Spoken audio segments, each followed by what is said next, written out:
Hi everyone, here we've got Xiaomi Mi 10T and let me show you how to change system language on this device. So first of all, let's find and open the settings, and here we have to find additional settings. Let's tap on it, and on the second position we've got languages and input, so let's enter. Let's tap on languages, and as you can see here we've got the list of available languages from which we can choose.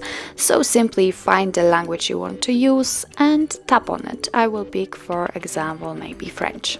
Just tap on the one you want to use, and as you can see it is immediately changed, so it means that from now on the whole system will be in the chosen language. Let me show you again, and let me get back to the English one. Okay, simply tap on it, and as you can see it also immediately changes. So that's all. This is how to change system language in your Xiaomi Mi 10T. Thank you so much for watching. I hope that this video was helpful, and if it was, please hit the subscribe button and leave the thumbs up.